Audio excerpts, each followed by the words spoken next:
Assalamualaikum warahmatullahi wabarakatuh. Pada kesempatan kali ini, kita akan melakukan pemeriksaan sensorik.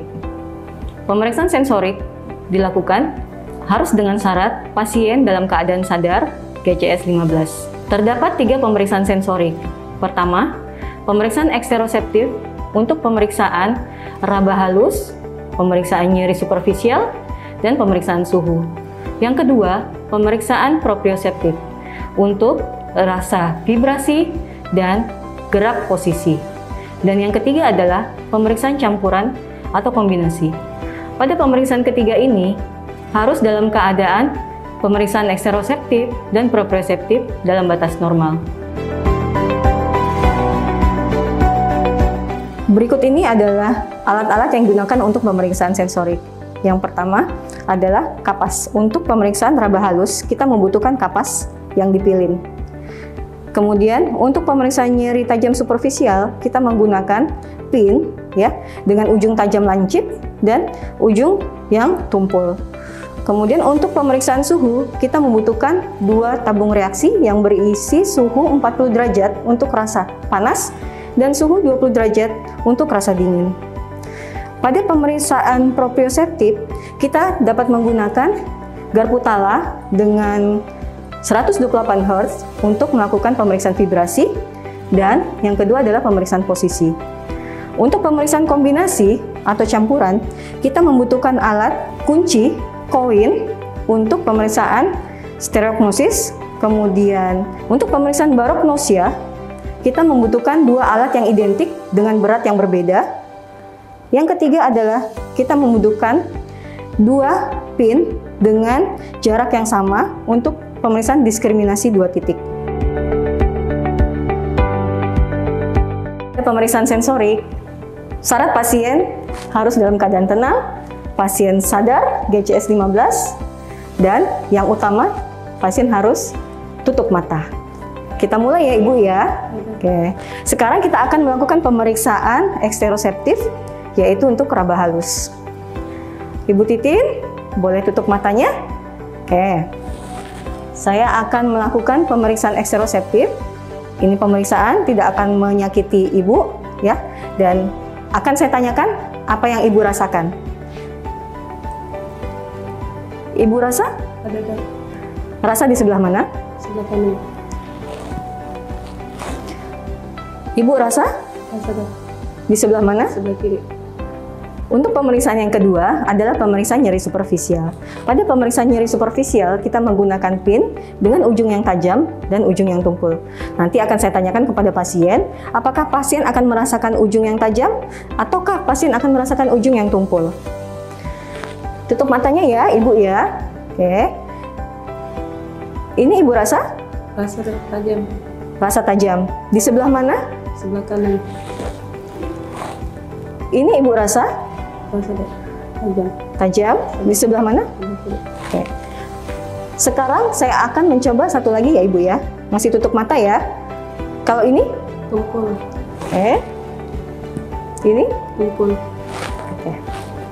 Untuk pemeriksaan suhu, kita melakukan pemeriksaan suhu dengan 2 tabung reaksi yang berisi suhu dengan air 40 derajat Celcius dan yang kedua suhu dengan air 20 derajat Celcius. Ibu Titin, kali ini kita akan memeriksa suhu ya. Boleh tutup matanya.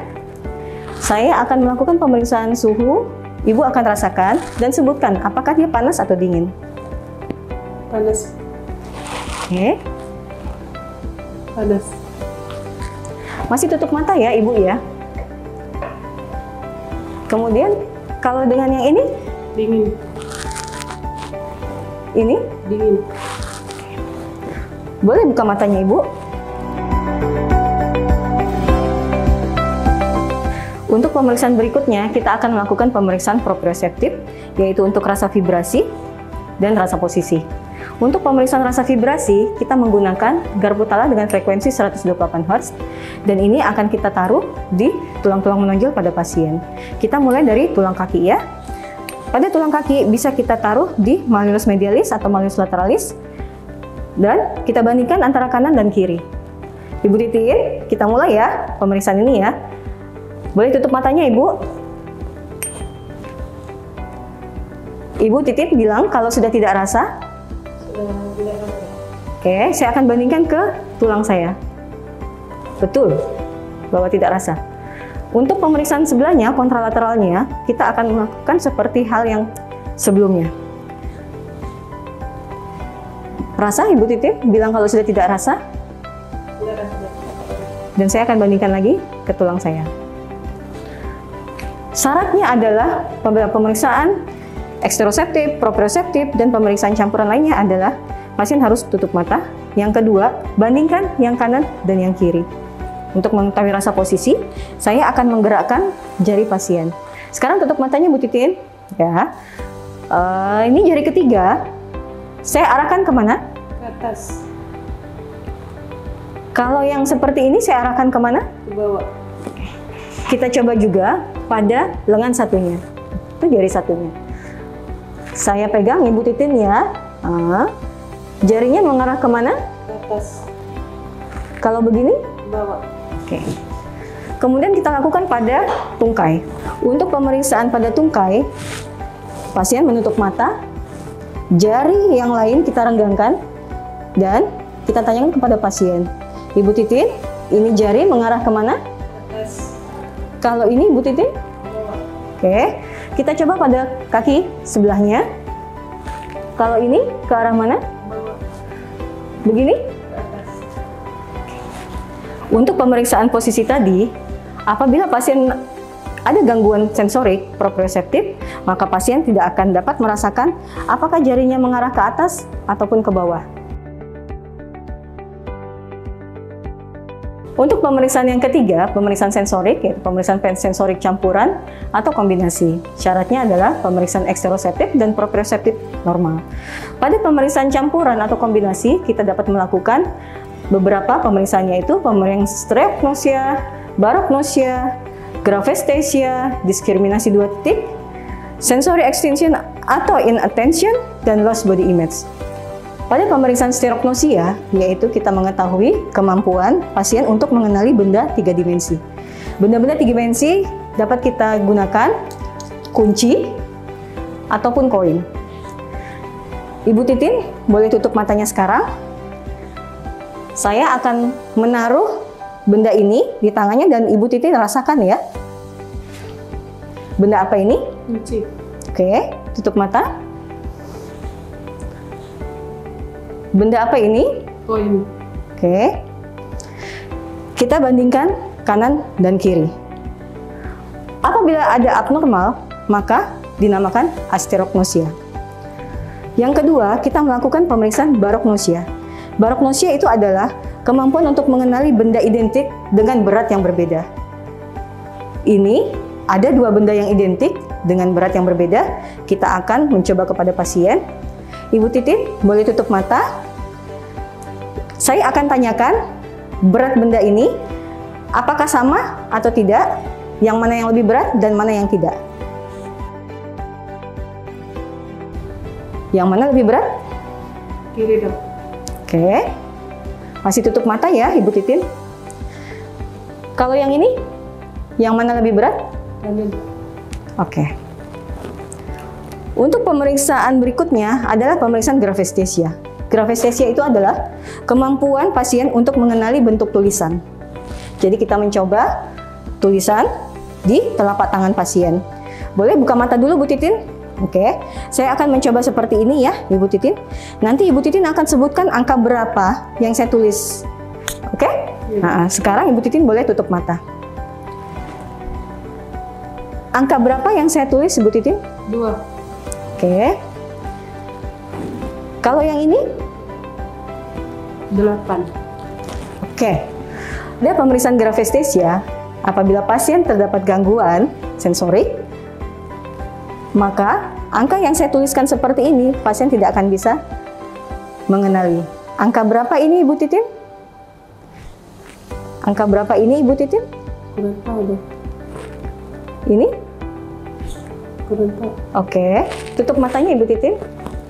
Kalau yang ini, angka berapa, Ibu Titin? Kurang tahu, Dok. Oke. Keadaan abnormal ini dinamakan agraphesthesia. Untuk pemeriksaan diskriminasi 2 titik, kita menggunakan penjepit kertas yang sudah dilebarkan sehingga kita bisa mendapatkan 2 titik yang sama lebar.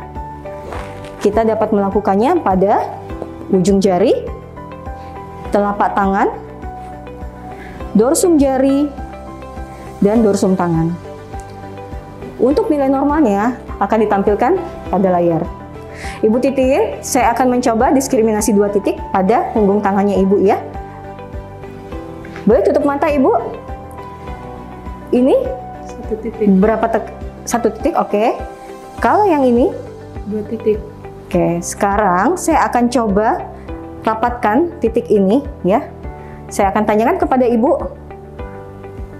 1 titik. Oke. Untuk pemeriksaan nilai normal pada punggung tangan, itu nilai normalnya adalah 20-30 mm. Jadi pada saat saya kasih lebar seperti ini, pasien akan merasakan 2 titik yang tertekan. Namun apabila saya rapatkan, pasien akan merasa 1 titik. Untuk melakukan pemeriksaan sensory extension atau inattention, itu untuk mengetahui stimulus pada 2 sisi tubuh pasien. Ibu, saya akan menggerakkan jari telunjuk saya, dua-duanya. Ibu lihat, apakah dua-duanya bergerak atau hanya salah satunya saja? Bergerak kedua. 1 sebelah kanan. Sebelah kiri juga.